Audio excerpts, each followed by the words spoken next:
second batch ng ating mga sisiw ngayon, mga aalagaan. Ito na sila. So 150. Yan.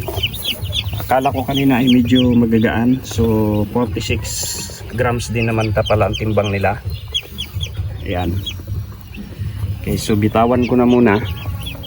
Ito yung second batch natin ngayon, 150 pieces. Okay. Alright. O, sige. Magpakatibay kayo dyan ha.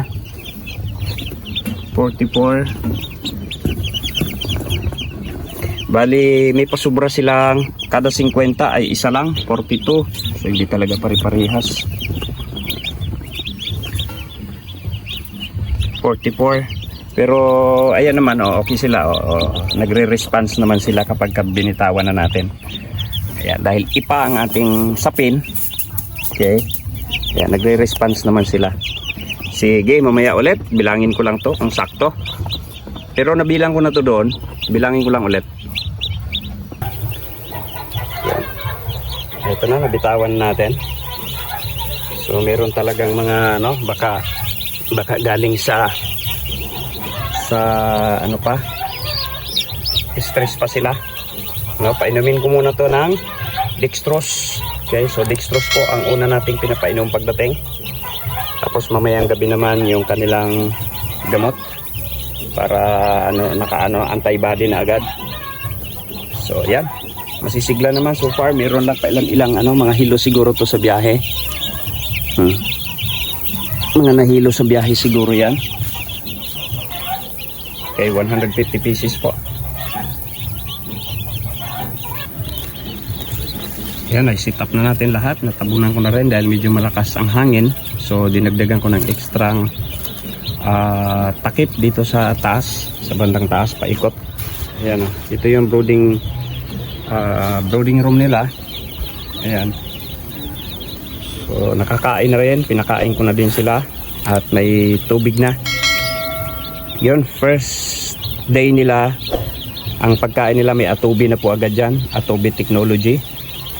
At sa tubig, so wala muna akong nilagay na atubi dyan. Ang nilagay ko ngayon ay dextrose powder, para po sila, hindi ma-dehydrates at saka anti-stress na rin. Tapos mamayang gabi, painumin ko sila ng Robistrip po ang gagamitin ko para meron silang antibody na agad. Maliit pa lang nung nakaraan kasi hindi ako nagbigay ng antibody nila. So hinintay ko na lang muna at ang pinainom agad sa kanila, ang vitamins agad nila ay yung Atobi technology. So ngayon, ang Atobi technology nila nandoon sa pagkain. Sa inumin ay binigyan ko muna sila ng dextrose powder. Ayan. So tingin ko medyo okay naman. Nasisigla naman sila. Marunong na rin kumain. Yung iba nakapasok doon sa sa kulungan ay sa patukaan. Ayan.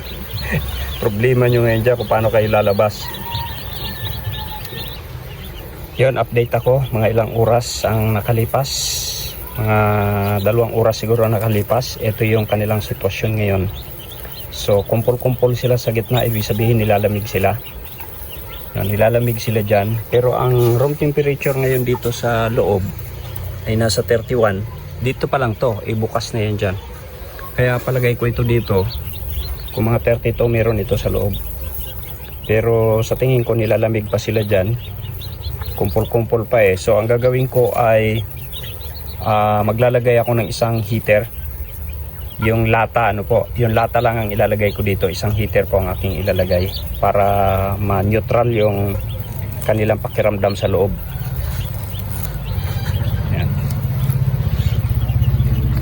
Nakadating na ba?